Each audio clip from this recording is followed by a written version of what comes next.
Welcome back to Forza Horizon 5, and today we are going to be talking about drifting. Now, we're not going to be talking about, crazy leaderboard scores or leaderboard numbers or, doing massive 200-mile-per-hour highway slides or anything like that. We are going to be talking about the absolute basics of drifting in Horizon 5. Now, if you're new to either Horizon 5 or the Horizon series in general, you might be able to pick up some tips from this that may be useful to you in the future. Now, whether you're trying to just drift around with your friends or maybe use some of these ideas in drift zones to maybe help you get higher scores. Either way, I hope you guys are able to find something helpful from this video.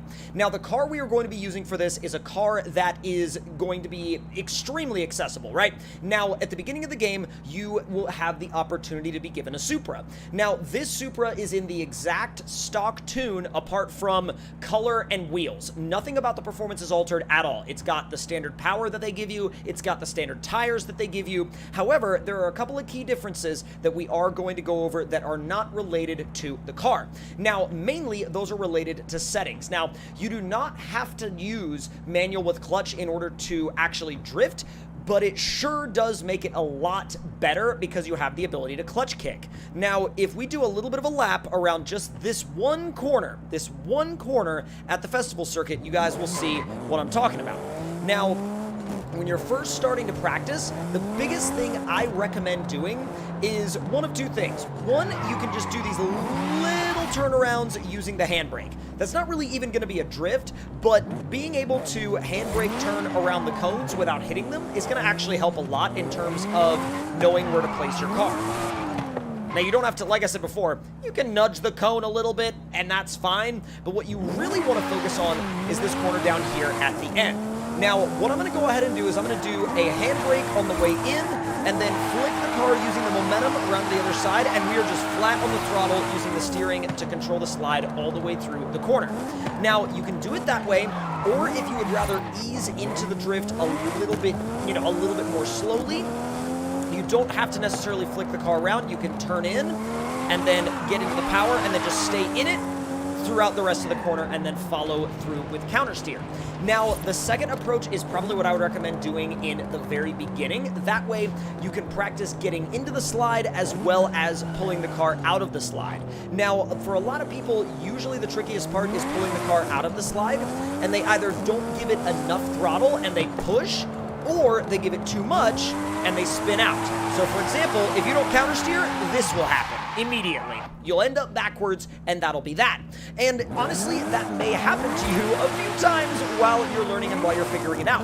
But the more you practice on that one specific corner over and over and over again, the more you'll figure out where the timing is and what the perfect amount of counter steer is in order to hold the slide throughout the rest of the corner. Once again, with no e-brake, just using the front brakes and a combination of throttle.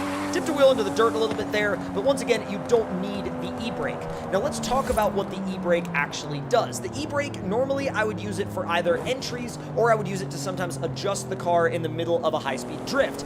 Now, one of the reasons I use manual with clutch is so that you can use the handbrake and the clutch at the same time. You will press both of them at the same time, and that way, you'll be able to free rev the engine while you're holding onto the handbrake. Whereas if you grab the handbrake by itself, you'll stall the engine out and it will have to restart, and then that will break up the flow of your drift. So I'll show you guys what both of those things do in the same corner. So let's go ahead and make our way down. This is with the clutch in. You can see the car can actually free rev, and when we transition, I was able to grab the handbrake again, and I was running out of speed there, so I grabbed it a second time just to kind of allow me to keep the drift going.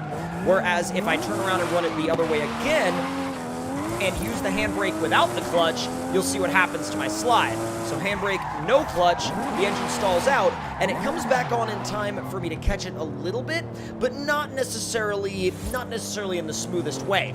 So once you've got that down, practicing especially with dragging the handbrake in with the clutch in, after that, I would recommend starting to do some transitions. Now, the way you can work on transitions, as a matter of fact, this track has some really good areas for you to work on transitions specifically. This corner right here can kind of allow you to do a tight entry into a kind of like a mid-speed exit, nothing too crazy. But you can also whip the car back around to the right here at the end and make a third transition out of it as well. So let's whip the car back around and point it the opposite direction. Now, if you want to practice some even tighter transitions, you can go to the mountains, but I would recommend going ahead and entering right here, and then learning how to keep the momentum going, clutch kicking about midway through. We lost it. See, that's the thing, is when your car doesn't have a bunch of horsepower, you do have to be very careful about your momentum, because if you lose your momentum, you're kind of done. So let's do a couple of drift laps around this course, and I'll kind of talk you guys through what I'm doing throughout the lap itself. But before we do that, let me also go ahead and show you guys my settings just real quick. That way you guys can see what we are working with. We're working with ABS on. You can have it off or like on or off, whatever you want. Standard steering, traction off, obviously stability control off, obviously as well. And shifting is going to be manual with clutch. Now again, you don't have to have the clutch enabled, but it really does help the stability of the drifts, the smoothness of the drifts, and it just makes everything a lot more controllable if you do have it on. So let's do a full drift lap of this entire circuit. Now, once again, whoa, let's go. There we go. Flat out in third. Again, it's no massive power car, but you can still get some decent transitions going. Let's see if we can start flicking it back and forth at some higher speed. You know what? I'm just going to drive that section, and then I'm going to flick it this way on the handbrake, downshift to third, and then full throttle all the way through. A little bit of handbrake on the end. Now, in a higher-powered car, I would just continue on the slide throughout this entire section. But in this car, I mean, you can try, but it's not necessarily what I would recommend focusing on. Big handbrake entry at over 100. There we go. Going up to the outside edge of the track, then down to the inside because I didn't want to lose my momentum. And then you can just keep these side-to-side transitions going for as long as you can. And as long as you can keep them going, you can just really drag them out as far as possible. The only thing is that when there's stuff in the way like that, it can kind of get in the way of your slides. Drag the handbrake all the way in on that one.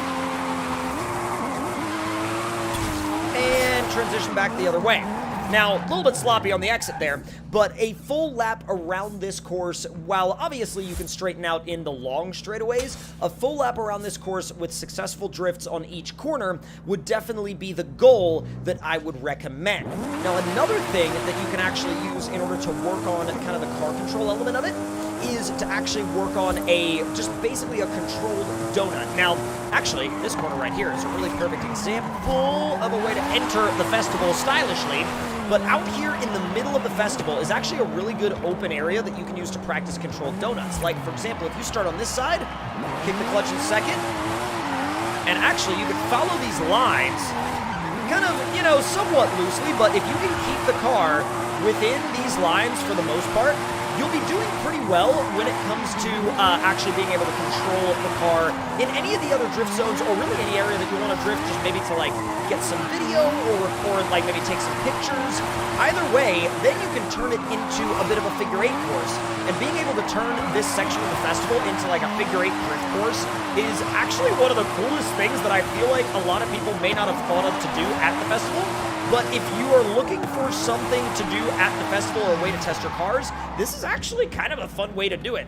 And now that we've seen what you're able to do with a completely stock base Supra that you get right from the beginning of the game, let's see what happens when we bring out one of my fully built drift cars. This is my Mark IV Supra with a fully built 2JZ, a wide body, and a bunch of work in the tune. It's not necessarily perfectly where I want it yet, but it's definitely going to be a little bit of a step up. And the cool thing about it is that if you can start to nail some of these lines with in a car that's got stock steering angle, by the time you get up to a car like this, you'll be absolutely ripping all over the place. That wasn't bad, actually. 53,000? Close to my record. My record is like 55.9 right now. I'm sure you can do a little bit better than that, but All right, let's see what we can do around the track with the fully built Super Drift car. Oh, there we go. Fell out of boost. That's the biggest thing you have to worry about with this car, is falling out of boost. And as long as you don't fall out of boost, you'll be A-okay. Now, the biggest difference when you go up to a car that's got, drift steering knuckles and it's got like a bunch of power is obviously you're going to be able to carry on your slides for way longer and the angle is going to be way more aggressive. But this is why I always recommend learning in in maybe a less powerful car. That way, by the time you get up to something like this, you'll be absolutely shredding. Whereas if you start in something like this, it might be a little trickier to learn the finer details.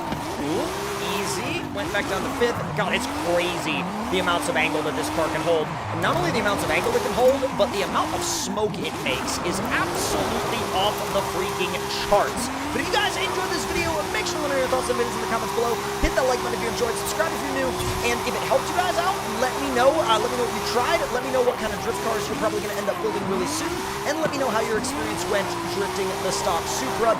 And also, if you had any issues with any of the sections we mentioned or any of the sections we talked about, do let me know in the comment section below. But that's going to do it for this one, guys, and I will see y'all next time. Talk to y'all later.